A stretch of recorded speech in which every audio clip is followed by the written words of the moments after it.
Corinthians, Esporte Clube Corinthians Paulista. Esse é o próximo tema do nosso Finanças do Esporte. A gente vai mostrar para vocês a evolução da dívida líquida do Corinthians, corrigido pela inflação, pelo IPCA, em 2007, 259,4 milhões, já estava no vermelho. Olha aí, vamos ver? Ó, meu Deus! Rapaz, vermelho para todo lado. Teve alguns momentos aí, ó, 2009, 10, 11, 12, 13, com um azul, né? E depois desandou de vez, Rodrigo Matos. É déficit atrás de déficit até chegar a 2024. Conta para nós. Bom, vamos lá que esse gráfico aqui vai precisar de uma explicação mais complexa. Por que esse valor está totalmente diferente do que o do César? Primeiro, que aí está sem a Arena, né? Sem a Neoquímica. Então vou botar aqui os números da Neoquímica, até achei que tinha entrado ali depois, mas enfim. E o vermelho, que significa aí, são os anos que o Corinthians fechou no vermelho, ou seja, teve déficit. O que você olha? Fala assim, o grupo Renovação e Transparência, ali comandado por Andrés, você olha o início dele, que é o início mais vitorioso, aí bate com o que o PVC estava falando, eles fechavam no azul. O Corinthians tinha a receita superior ao que ele gastava. E a dívida totalmente controlada, no valor abaixo da receita dele, até chegar a 2013. 2013, final do ano, o que acontece? Eles assinam o financiamento da BNDES, com o BNDES para a construção da Arena Neoquímica, né? Neoquímica Arena. Não é só isso que causa, mas depois disso, o clube começa a gastar muito com futebol, muito mais do que gastava antes. Se você lembrar a época do campeão Libertadores, era Paulinho, Ralf, um monte de jogador achado barato, que depois você vai montando um time shake, trazido do Flamengo, enfim. Cássio Alessandro, Chicão, Paulo André e Fábio Santos, nenhuma estrela. Ralf e Paulinho, Jorge Henrique, Danilo, Emerson e Paulo Guerreiro, que foi o que mais chegou ali, que ele não era nem estrela, porque o Brasil não conhecia, veio da Alemanha, beleza, mas não era caríssimo. Exatamente o que você está falando, desculpa. Pois é, aí depois começa, já na final da gestão do Mário Gobi, né, que é o segundo presidente dessa gestão, começa essa coisa primeiro tem o estádio e essa história do Corinthians grande, né? Vamos para cima e tal. E eles começam eu acho que até tem um desencontro em um ou outro momento aqui porque, por exemplo, o início da gestão do Roberto Andrade, na verdade, é 2015, né? Tem uma outra probleminha aqui na nossa arte aqui. E aí você tem um período que tem algum aumento com o Roberto Andrade, mas que o clube ainda estava num patamar controlado. O Corinthians começa a não pagar salário, né? Em 2015, depois ele dá uma recuada, faz um time barato que é campeão brasileiro em 2017, o de 2015 é caro e é todo vendido no final do ano para a China. O clube ainda estava ali no momento responsável, mas já com o estádio pressionando muito as contas porque você não tinha bilheteria. Chega em 2018, volta o Andrés, aí explode tudo. Você olha o primeiro ano do Andrés aqui, 681 milhões de dívida líquida, salta para 1,8 bilhão. Isso sem a Arena, porque a Arena aí você já botava 500 milhões, então já estava em 1,5 bilhão no início da gestão Andrés, depois do primeiro ano da gestão dele. No segundo ano dele, ele aumenta ainda mais. Aí você olha um monte de dívida com fornecedor, com direito de mais de jogador, dívida tributária explodindo, porque não pagava imposto nunca, inclusive de coisa que vinha passada. E aí ele vai aumentando, ele entrega com 1,250 bilhão aí, só que ainda tem o estádio aí. Né? Então você estava já no valor que era quase 2 bi, que era praticamente o patamar que estava hoje. No final da gestão Andrés, já era um patamar parecido com o que estava hoje. E aí o Duílio, que é tão criticado, ele segura a onda. Durante a gestão do Duílio, não tem um aumento de dívida. Ele até consegue alguma redução ali. Né? Tem uma crítica agora do Augusto Melo, que ele fala que teve coisa que não apareceu nas contas e tal, não sei o quê, mas você olha ali no que está, foi um momento de estabilidade com alguma redução de dívida. O clube fecha no azul 2 anos, então tudo bem, tem uma questão ali da contabilidade relacionada ao estádio, que parece que é azul, mas é vermelho, mas de qualquer jeito não foi um período irresponsável. Volta o Augusto Melo, volta o aumento de gasto absurdo com contratações e tal, e aí você chega a 1,2 bilhão, que na verdade, com a Arena hoje que está em 700 milhões, é esse valor de em torno de 1,9 bilhão de reais, que é a dívida líquida do Corinthians. Qual é a diferença para o número que o César botou lá de 2,3 bilhão? Que aqui nesse 1,9 você desconta tudo que o Corinthians tem para receber no período curto prazo e no longo prazo.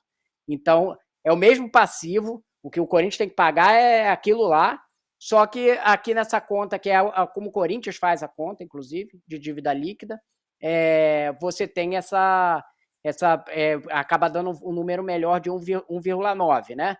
Mas, de qualquer jeito, você tem que pagar 2,3 e você tem para receber aquele outro dinheiro lá. Na verdade, tem que pagar 2,5, né? Tem que pagar 2,5 e você tem uns 600 milhões para receber ali na conta do Corinthians. Espero que tenha ficado claro aqui, mas a gente tem que sempre botar a Arena aí nessa conta que não está, mas com a Arena é 1,9. A explosão é muito em 11 anos para cá. Em 11 anos, a dívida do Corinthians aumentou 400%. E não é o período mais vitorioso do Corinthians.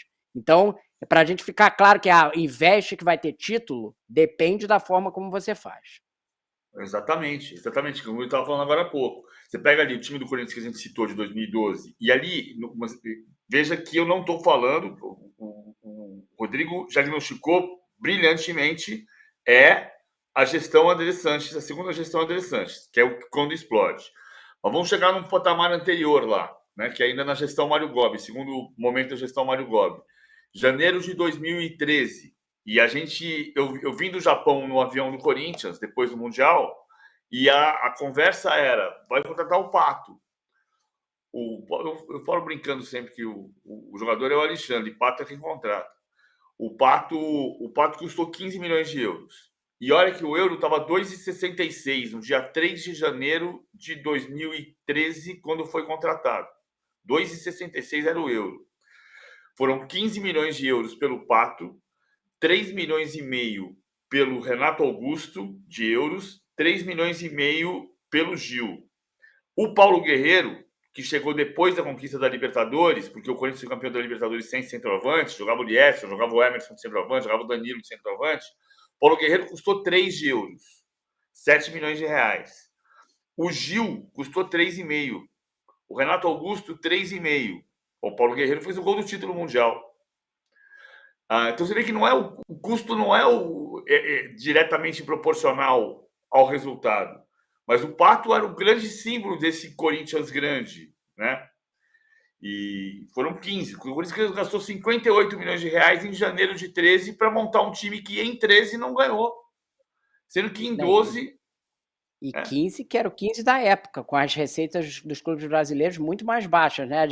Hoje o torcedor olha e fala assim, não, a 15 não é tão caro, né? Porque de vez em quando sai um jogador de 15 milhões de euros. Mas isso foi há 13 anos atrás, quando as receitas dos clubes brasileiros, do Corinthians, que era o mais rico, era 400 milhões, 350, 400 milhões de reais, entendeu? E tem o Ronaldo aqui, né? O Ronaldo chegou quando? Na linha do 2009. Tempo aqui? 2009. Mas o Ronaldo não teve na contratação, ele teve no salário, né? Não, então, é isso. Então aí também pode-se explicar tudo que o Ronaldo trouxe para o Corinthians. O Ronaldo foi bem sucedido. Foi o que talvez o Santos quisesse ter feito com o Neymar, ou que foi feito até com o próprio Neymar na primeira passagem do Santos, né? Mas foi bem sucedido. Foi um gasto. Não tem problema gastar desse jeito. Se você consegue gerar receita e se paga. O problema é gastar sem se pagar. É isso. Bom, tá aí um raio-x perfeitinho da dívida do Corinthians de 2007 a 2024. 2, 3 canetadas e o clube vai para o lugar onde está o Corinthians nesse momento. Para a gente dar uma frase de vocês dois para uma possível solução para o Corinthians. Porque a gente também traz os números e, a gente já dá para ter uma ideia de como sair desse lugar, que acho que é uma das nossas funções também como jornalistas, é dar uma ideia. Rodrigo, uma frase que pode ajudar o Corinthians a sair desse lugar aí. Gastar só o que pode. Gastar só o que pode. E você, PVC? Gastar menos do que arrecada, que é o que o Rosala Santoro está na consultoria agora, não como diretor. do Osmar Stalin. A frase é essa, né? É estabilizar. É, O problema é boa. que Mas o presidente. o PVC não Diga. adianta gastar menos do que arrecada. O Corinthians já gasta menos do que arrecada há muito tempo. A questão é que ele precisa gastar muito menos do que arrecada para sobrar um valor muito significativo para pagar as dívidas, né? Superávit operacional o Corinthians tem há bastante tempo. E, inclusive, os presidentes vêm usando isso para continuar gastando, né? Sábado passado, o presidente sentou na cadeira para estabilizar e veio outro e melou. Perfeito. Aí Ai, meu o Deus. chat vai ficar mais Agora, bravo com a gente, hein? o chat já está doido, já enlouqueceu aqui, imagina. Eles não entenderam ainda, né? É, vamos lá, vamos lá. Vamos embora, minha gente. Vamos mandar um abraço para todo mundo aqui. Trevor, Maxim, o Álamo, o Iago, Danilo, né, o Influencer.